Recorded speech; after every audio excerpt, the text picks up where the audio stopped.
శబరిమల అయ్యప్ప కథ. నమస్కారం భక్తులారా, ఈరోజు మనం శబరిమల అయ్యప్ప స్వామి గురించి తెలుసుకుందాం. ఈ కథ వింటే మీ మనసు పవిత్రమవుతుంది, జీవితంలో కొత్త ఊపు వస్తుంది. మొదట్లో కేరళలో పంతలం అనే రాజ్యం ఉండేది. అక్కడి రాజు రాజశేఖరుడు. ఆయనకి పిల్లలు లేరు. ఒకరోజు అడవిలో వేటాడుతుంటే ఓ పసిపాప ఏడుపు వినిపించింది. చూస్తే ఓ బంగారు చెంబులో పాప ఉన్నాడు. ఆ పాప మెడలో ఓ గంట ఉంది. రాజు ఆ పాపని తీసుకెళ్లి పెంచుకున్నాడు.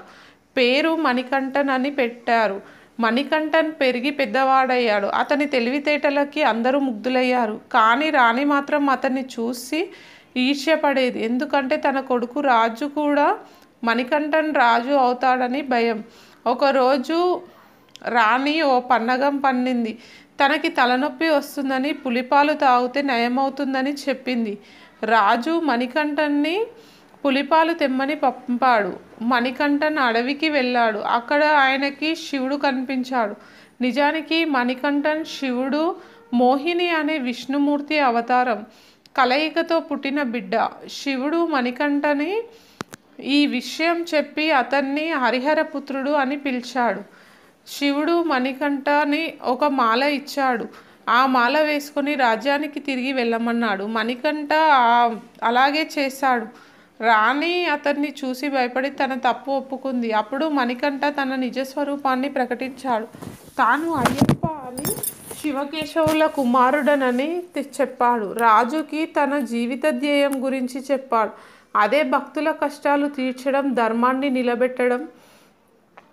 అయ్యప్ప శబరిమల అడవిలోకి వెళ్ళిపోయాడు. అక్కడ ఆయన తపస్సు చేశాడు. ఆయన శక్తికి ముగ్ధులైన దేవతలు, మహర్షులు అందరూ అక్కడికి వచ్చారు. వాళ్ళందరి కోరిక మేరకు అయ్యప్ప అక్కడే ఉండిపోయాడు. శబరిమల యాత్ర ఎలా మొదలైందో తెలుసా? ఓ రోజు ఓ రాజకుమారుడు అడవిలో వేటాడుతూ శబరిమలకు వచ్చాడు. అతనికి అయ్యప్ప కనిపించాడు. రాజకుమారుడు అయ్యప్పని చూసి ఆశ్చర్యపోయాడు. అయ్యప్ప అతనికి తన చరిత్ర చెప్పాడు. ఆ రాజకుమారుడే మొట్టమొదటి అయ్యప్ప భక్తుడు. అప్పటి నుండి శబరిమల యాత్ర మొదలైంది. ప్రతి సంవత్సరం లక్షలాది మంది భక్తులు అయ్యప్పని దర్శించుకోవడానికి వస్తారు. శబరిమల యాత్ర చాలా ప్రత్యేకమైంది. యాత్ర మొదలుపెట్టే ముందు భక్తులు 41 రోజుల పాటు ప్రత్యేక నియమాలు పాటిస్తారు. నల్లని దుస్తులు ధరిస్తారు, జుట్టు గడ్డం పెంచుతారు, మాంసాహారము, మద్యము, పొగ తాగటం లాంటివి మానేస్తారు. ఈ 41 రోజులు భక్తులు అయ్యప్ప అని పిలువబడతారు.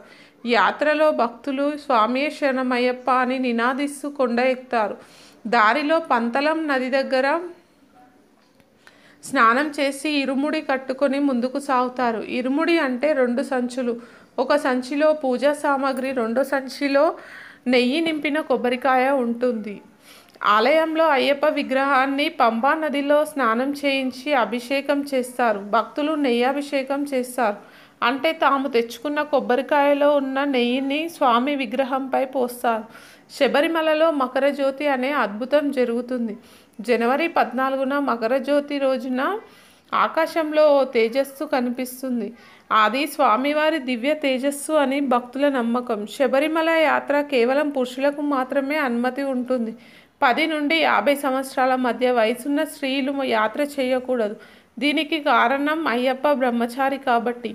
అయ్యప్ప స్వామి మనకు ఏం నేర్పిస్తున్నారు? జీవితంలో కష్టాలు వచ్చినా ధైర్యంగా ఎదుర్కోవాలని, అన్ని మతాల వారిని సమానంగా చూడాలని, ప్రకృతిని ప్రేమించాలని, సరళ జీవనం గడపాలని అయ్యప్ప మనకి చెప్తున్నారు. శబరిమల యాత్ర చేసిన వారిలో ఓ మార్పు వస్తుంది. వారి మనసు పవిత్రమవుతుంది. జీవితంలో ఓ కొత్త ఉత్సాహం కలుగుతుంది. స్వామియే శరణమయ్యప్ప అంటూ మనం కూడా అయ్యప్ప స్వామి ఆశీస్సులు పొందుదాం.